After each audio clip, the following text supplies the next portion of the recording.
انسان زنا کننده بود. عادت و کار دائمیش هر زنی را که در قد کوچه و محله میدید از اون عمل زنا را طلب میکرد. روز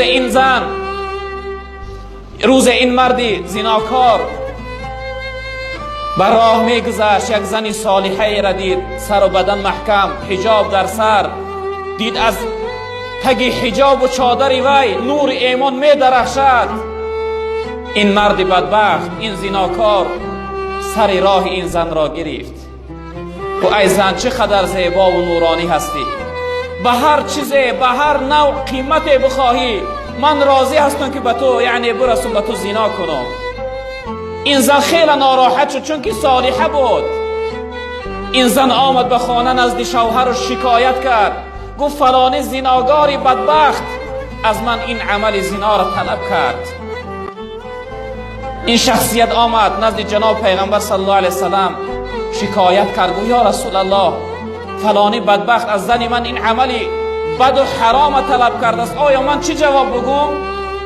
جناب پیغمبر یک توصیه و نصیحت زیبای براش کردن.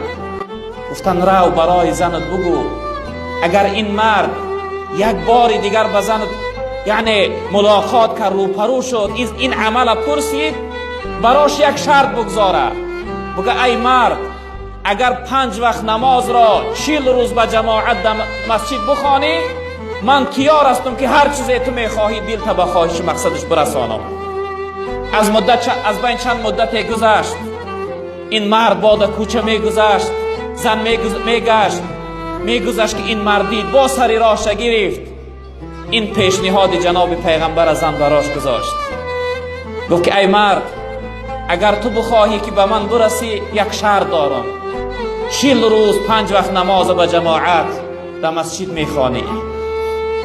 از بس که این زن خیلی زنی زیبا بود، این مرد میگه طهارت کرد و راه مسجد اختیار کرد، مسجدی و نمازی شد. روز به روز رفته پیغمبر بزرگوار چهره این مرد نگاه میکرد، آهسته آهسته در چهره ای نور ایمان پیدا شده بود، شعله میزد، تجلی میکرد نور ایمان. جناب پیغمبر دوباره شوهر این زن گفت که زن تا براش بفرد اگر 10 دفعه دیگر دید این شرط با براش بگه که ای مرد اگر این شرط من بجا بیاری من در وعده تیار هستم. چه از بین میگه 10 روز 15 روز گذشت با ملاقات کرد. این زن گفت که ای مرد اگر این شرط من بجا بیاری من در وعده تیار هستم. این زن میگه من نگاه کردم در پیشانی این مرد عرق حیا پیدا شد، شرمناک شد، عزا کشید از این سخنی که زن براش گفت. مرد میگه سر خم کرد، آهسته رفت. از بین 25 روز گذشت، 30 روز گذشت، دویم باره ملاقات کرد.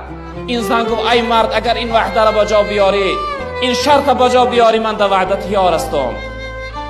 میگه مرد گفت ای شخصیت گفت بجای خواهرم باشی، سیره که بین من و تو گذشت غیر از الله رب العالمین دیگر کس نمیدانه. من از تو بسیار التماس دارم که این سیری من در بین مردم آشکار نکن. من نمیدانم که در نزد خداوند چه سربلند میکنم، به این قدر گناهگاریم. من نو لذت نماز و عبادت احساس کردم. هرگز نزد کسی این سخن نگو. این شخصیت میگه صالح شد، اصلاح شد، از راه زناگاری و فحش و فاحشگی باز ایستاد. برادری بزرگوار، قسم به عظمت و جلال الله اگر نمازخوانی حقیقی و واقعی باشی خداوند تو را از هر نوع گناه باز می‌داره و معن می‌سازه.